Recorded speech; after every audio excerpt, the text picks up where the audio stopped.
कई लिहाज से कराची शहर रहने के काबिल वैसे ही नहीं रहा था और बहुत सालों पहले ये बहस होकर ख़त्म हो चुकी है। अब तो हम ज़िंदा हैं, महफूज हैं, इज़्ज़त महफूज हैं, तो ये समझ लें गनीमत इसको जाने तो बेहतर होगा। आज सुबह ऑफ़िस आते हुए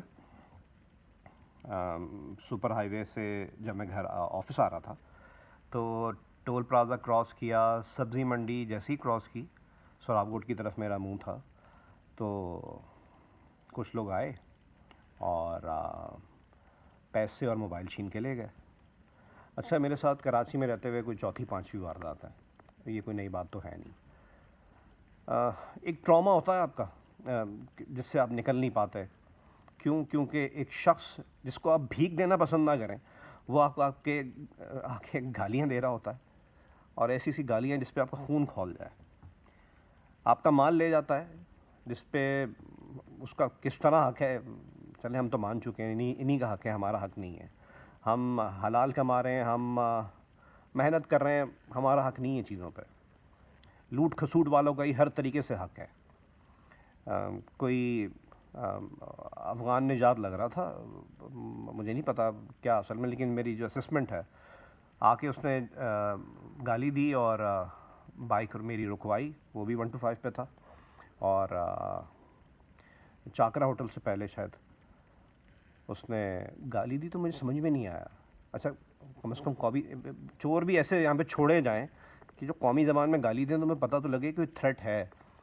मैं समझे चाहे रास्ता पूछ रहा है वो, पता नहीं उसने बीप बीप बीप अपने ख़ास एक्सेंट में गाली दी, मुझे समझ में ही नहीं आई। जब गन देखी तो समझ में आया, गन की नाल पे वो गाली लिखी हुई थी, मैं समझ गया। बाइक रोकी, मेरा उसने मोबाइल लिया, दूसरा आईफ़ोन लेने की कोशिश की। मैंने कहा भाई इसका क्या करोगे, तो उसने आईफ़ोन फेंक दिया झाड़ियों में। मेरी बाइक की चाबी निकाल के झाड़ियों में फेंकी, वॉलेट लेने लगा, बैग टटोलने लगा, गालियाँ दे रहा है, खून खौल रहा, लेकिन बैठे हुए सुन रहे हैं। वॉलेट से पैसे निकाल लिए जितने भी पैसे थे, और एक मोबाइल सैमसंग का ले गया।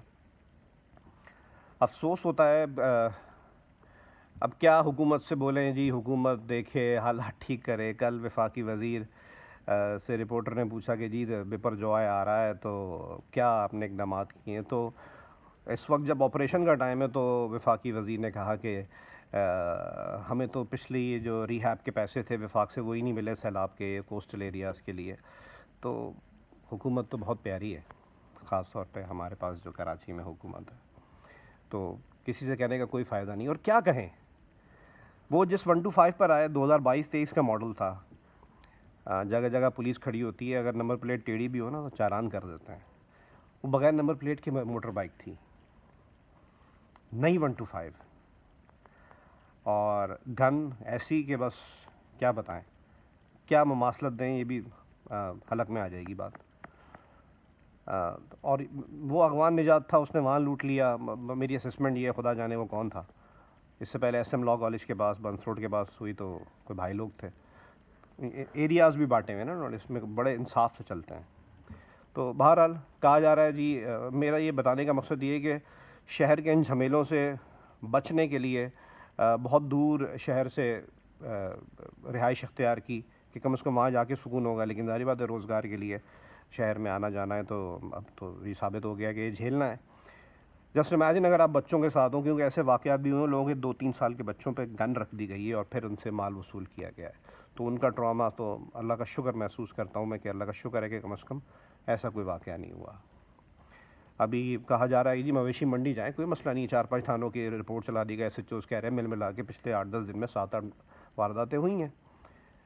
और वो शख्स जो बग़ैर नंबर प्लेट के वहाँ घूम रहा है गन लेके, 16-17 साल उसकी एज थी, और वो ये वारदातें कर रहा है, तो सिर्फ मेरे 8-10 हज़ार और एक सैमसंग का मोबाइल लेके तो घर नहीं जा रहा होगा ना। दिन की कितनी वारदातें करता होगा।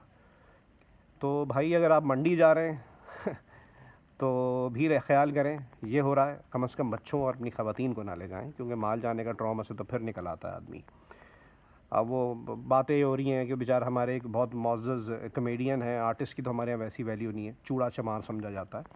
उन्होंने बेचारों ने दुहाइयाँ दी, देखो मेरे साथ ये हुआ, उसके बाद ख़बरें चली कि जी FIA एक्शन लेगी जी, मुख्तलिफ जो वीडियोस वायरल हो रही हैं, मंडी को नाकाम करने की कोशिश की जा रही है। मैं तो आपको आप बीती बता रहा हूँ, चलें FIA एक्शन ले ले, हमारी भी ट्यूनिंग होनी चाहिए। शायद मैं अगली वीडियो बनाऊँगा, नहीं जी कुछ नहीं है। और जो लोग हाईवे पे रहते हैं, सुपर हाईवेज़ पे जो कॉलोनीज़ हैं, जो रिहायशी इलाके हैं, वो लोग भी एहतियात करें कि भाई हम सेफ़ बिल्कुल नहीं हैं। Thank you.